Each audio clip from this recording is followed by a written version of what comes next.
نہ جانے اس نے کتنی بار ہاتھ بڑھایا۔ شاید محبت ایسی ہی ہوتی ہے، جو ساتھ رہے تو خوبصورت ترین ساتھی بن کر رہتی ہے، اور اگر بچھڑ جائے تو تکلیف بن جاتی ہے، لیکن ساتھ کبھی نہیں چھوڑتی۔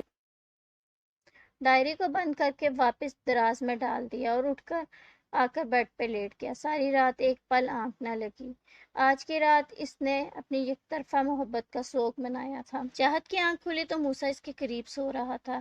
رات کب واپس آیا چاہت کو نہیں پتا تھا، وہ کہاں گیا تھا یہ بھی چاہت نہیں جانتی تھی۔ چاہت فریش ہو کر آئی تو موسیٰ جاگ رہا تھا۔ تم کب جاگی؟ اسے آتے دیکھ کے پوچھا، بلکہ چاہت کو یہ لگ رہا تھا کل کی وجہ سے موسیٰ اس سے ناراض ہوگا، لیکن وہ تو اس سے بہت نارمل بات کر رہا تھا۔ ابھی تھوڑی دیر پہلے چاہت نے آرام سے جواب دیا، اچھا ناشتہ ادھر کرو گی یا باہر چل کے؟ ویسے تم تو تقریباً تیار ہی ہو، میں ہو کر آتا ہوں، پھر نیچے ہی چلتے ہیں۔ آج باہر چلتے ہیں گھومنے کے لیے، کیونکہ میں اس کمرے میں رہ رہ کے کل سے بہت بور ہو چکا ہوں۔ پہلے اس سے پوچھ کر اپنا فرض نبھایا اور پھر خود ہی فیصلہ کر کے تیار ہونے چلا گیا۔ کمرے میں رہ رہ کے کل سے چاہت بھی کافی بور ہو چکی تھی، وہ بھی یہاں سے باہر نکلنا چاہتی تھی۔ اس کے جاتے ہی اس نے اپنی تیاری شروع کر دی۔ باہر بہت سردی تھی، اس لیے اس نے موسم کی مناسبت سے ہی کپڑے پہنے اور پھر موسیٰ کے آنے سے پہلے اس کے بھی گرم کپڑے نکال دیے۔ چاہت اس رشتے کو دل سے قبول کرے نہ کرے، لیکن وہ اس کا شوہر تھا، ہر حکم ماننا چاہت پر فرض تھا، اور اب چاہت نے یہی سوچا تھا چاہے کچھ بھی ہو جائے وہ موسیٰ کی ذمہ داری خود اٹھائے گی۔ موسیٰ واپس آیا تو بیڈ پر اپنے کپڑے دیکھ کر حیران رہ گیا۔ چاہت نے کیا سوچ کے کپڑے نکالے تھے وہ یہ نہیں جانتا تھا، لیکن چاہت نے اپنی طرف سے پہلا قدم اٹھایا تھا، یہ اس کے لیے بہت بڑی بات تھی۔ تھینک یو، بس اتنا کہہ کے موسیٰ نے کپڑے پہن لیے اور اسے لے کر باہر آ گیا۔ آج موسیٰ کی خوشی کا دن تھا، کیونکہ آج اس کی چاہت اس کے ساتھ تھی۔ اس نے سارا دن چاہت کے ساتھ گزارا، اس کی پسند کی ہر جگہ دکھائی، جو چاہت نے خود تو نہیں کہا کہ اس کی پسند کی جگہ ہے، لیکن موسیٰ اس کے بارے میں سب جانتا تھا۔ موسیٰ نے ایک سیکنڈ کے لیے بھی اس کا ہاتھ نہ چھوڑا۔ اب وہ دعاؤں پر یقین کرنے لگا تھا۔ اسے پتا تھا کہ جو چیز خدا سے سچے دل سے مانگی جائے وہ خدا ضرور دیتا ہے۔ اس نے چاہت کو سچے دل سے مانگا تھا، اسی لیے آج چاہت اس کے ساتھ تھی۔ آج یہی سب دیکھو، لیکن 2 دن کے بعد جب سارے راستے کھل جائیں گے میں تمہیں وہ برفانی پہاڑ دکھانے لے کر جاؤں گا۔ مجھے پتا ہے تمہیں وہ دیکھنے کا بہت شوق ہے، مجھے پتا ہے تمہیں وہ دیکھنے کی بہت خواہش ہے، لیکن اس کے لیے تمہیں تھوڑا صبر کرنا ہوگا، کیونکہ برف باری کی وجہ سے سب راستے بند ہیں۔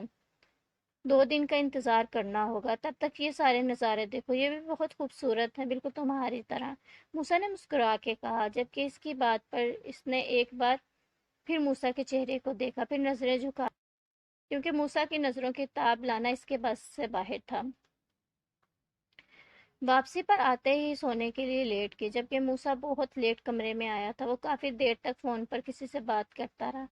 اس کو زیادہ چھٹیوں کی اجازت نہ تھی، لیکن پھر بھی چاہت کے لیے وہ یہاں آیا تھا۔ فون پہ بات کرنے کے بعد وہ کافی دیر تک سگریٹ سلگاتا رہا۔ وہ چاہت کے سامنے سگریٹ نہیں پینا چاہتا تھا، اس لیے وہ اکثر یہ کام کمرے سے باہر کرتا تھا۔ گھر میں بھی اس کی یہی روٹین۔ سچ تھا، اگر چاہت نے اپنے ہمسفر کے بارے میں کبھی سوچا ہوتا تو یقیناً موسیٰ جیسا ہوتا۔ موسیٰ واقعی ہر لحاظ سے ایک پرفیکٹ ہسبینڈ تھا۔ یہی سب سوچتے تھے، نہ جانے کب چاہت کی آنکھ لگی۔ موسیٰ کمرے میں آیا، اسے سوتا دیکھ کے مسکرا دیا۔ اس کے قریب آ کے اس کا کمبل ٹھیک کیا اور لائٹ آف کر کے دوسری سائڈ آ گیا۔ چاہت نے خود زبان سے تو نہیں کہا کہ وہ یہاں آ کے خوش ہے، لیکن موسیٰ نے اس کے چہرے سے اندازہ لگا لیا تھا۔ میں کیف بھائی سے کیسے شادی کر سکتی ہوں؟ وہ تو میرے بھائی ہیں، چاہت نے اپنی ماں کو سمجھاتے ہوئے کہا۔ کوئی بھائی بھائی نہیں ہے، تمہارا کزن ہے، اور تمہارے ابا نے رشتے کے لیے ہاں کر دی ہے۔ آخری جمعہ کو تمہارا نکاح ہے، اماں نے بتایا تو چاہت کا حیرت سے منہ کھل گیا۔ ارے ایسے کیسے نکاح ہے امی، میں نہیں کروں گی یہ شادی۔ میں نے کیف بھائی کے بارے میں کبھی ایسا نہیں سوچا، میں نے ہمیشہ ایک بڑے بھائی کی طرح دیکھا ہے، اور آپ کہہ رہی ہیں کہ آپ میری شادی ان کے ساتھ کر رہی ہیں؟ یہ کیسے ممکن ہے؟ دیکھو چاہت، کیف تمہارا کزن ہے، کوئی سگا بھائی تھوڑی ہے جو یہ ممکن نہیں، اور تمہارے ابا نے کچھ سوچ سمجھ کے ہی ہاں کی ہوگی نا۔ تمہاری پھپھو تمہیں کتنا چاہتی ہیں، تمہیں تو خوش ہونا چاہیے۔ تم کیف کو بھی بچپن سے جانتی ہو، اس کی پسند ناپسند ہر چیز تمہیں پتہ ہے۔ اگر میاں بیوی ایک دوسرے کو اچھے سے جانتے ہوں تو زندگی آسان ہو جاتی ہے، ماں نے سمجھاتے ہوئے کہا۔ خبردار، جو اب تم نے اسے بھائی کہا۔ اس کے بعد بھی ماما اسے 2 گھنٹے تک سمجھاتی رہی، پھر جا کے آخر کار چاہت کو ان کی بات کی کچھ سمجھ لگی۔ لیکن میں کیف بھائی سے شادی صرف ایک شرط پہ کروں گی کہ وہ مجھے گھمانے کے لیے کاغان لے کے جائیں گے۔ اس کی بات پر ماما مسکرا دی۔ ماما کے جانے کے بعد نہ جانے کتنی دیر کیف کے بارے میں سوچتی رہی۔ ان کا رشتہ بدل رہا تھا، اگلے ہفتے ان کا نکاح تھا۔ دونوں ایک دوسرے کے بارے میں کبھی ایسا نہیں سوچتے تھے، لیکن ایک دوسرے کو بہترین طریقے سے جانتے تھے۔ کل شام 6 بجے کی سوئی صبح 6 بجے جاگی، نماز بھی قضا ہوگی۔ کل وہ دونوں سارا دن گھومتے رہے۔ چاہت نے جو کبھی کیف کے ساتھ یہاں آنے کا خواب دیکھا تھا، وہ خواب آج موسیٰ نے پورا کیا۔ ضروری نہیں ہے ہمارے ساتھ زندگی میں وہی ہو جو ہم نے سوچا ہو۔ زندگی ہماری سوچ سے بہت مختلف ہوتی ہے۔ اس میں آگے کیا ہونے والا ہے کوئی نہیں جانتا۔ چاہت نے بھی کبھی نہ سوچا تھا کہ اس کی زندگی اتنی مشکل ہو جائے گی، اپنی زندگی کا ہر لمحہ انجوائے کرنے والی لڑکی اتنی بکھر جائے گی۔ یہ تو اس کے وہم و گمان میں بھی نہ تھا۔ وہ اٹھنے لگی کہ اچانک موسیٰ نے اس کا ہاتھ پکڑ کے اپنی طرف کھینچا۔ اپنا توازن برقرار نہ رکھنے کی وجہ سے موسیٰ کی باہوں میں آ گری۔ اتنی جلدی کیوں اٹھ گئی؟ ابھی بہت وقت ہے، سو جاؤ۔ اسے زبردستی اپنے سینے سے لگائے وہ دوبارہ سونے کا کہہ رہا تھا، جبکہ اس طرح سے کھینچنے کی وجہ سے چاہت بکھلا کر رہ گئی۔ موسیٰ نہیں، بہت وقت ہو گیا، چھوڑے مجھے، چاہت نے اپنے آپ کو سنبھالتے ہوئے کہا۔ اور اگر نہ چھوڑوں تو؟ اس کا گھبرایا ہوا چہرہ دیکھ کے موسیٰ کو شرارت سوجی۔ موسیٰ چھوڑیں مجھے پلیز، چاہت نے منت کرتے ہوئے کہا۔ جاؤ، نہیں چھوڑتا، کیا کر لو گی؟ انداز میں شرارت صاف جھلک رہی تھی۔ اگر آپ نے نہیں چھوڑا تو میں رونا شروع کر دوں گی۔ معصوم سی دھمکی۔ ٹھیک ہے، تم رو، میں تمہارے آنسو پونچھوں گا، اپنے ہونٹوں سے کہتے ہوئے موسیٰ اس کے لبوں پر جھک گیا۔ چاہت اندر تک کانپ گئی۔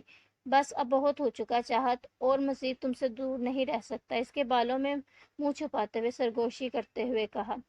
میری سزا کی ایک مدت بتاؤ، آخر کب تک میں تمہارا انتظار کروں؟ میں تمہیں وقت دے رہا ہوں تاکہ تم میری محبت کو، اس رشتے کے تقاضوں کو سمجھو، لیکن میں جتنا تمہارے پاس آنا چاہتا ہوں تم مجھ سے اتنا ہی دور بھاگتی ہو۔ ایسا کب تک چلے گا چاہت؟ ساری زندگی تو اس طرح نہیں کٹے گی۔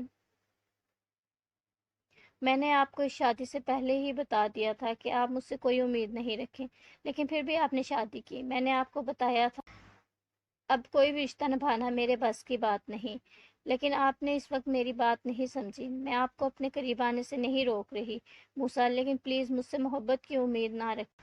محبت تو اب مجھے اپنے آپ سے بھی نہیں ہے۔ اس کی گرفت ڈھیلی پا کے وہ اٹھ کر چلی گئی۔ تم یہ رشتہ نبھاؤ گی چاہت، اور مجھ سے محبت بھی کرو گی، یہ میرا وعدہ ہے تم سے۔ وہ واش روم کے دروازے کی طرف دیکھتے ہوئے کہہ رہا تھا، جہاں ابھی چاہت غائب ہوئی تھی۔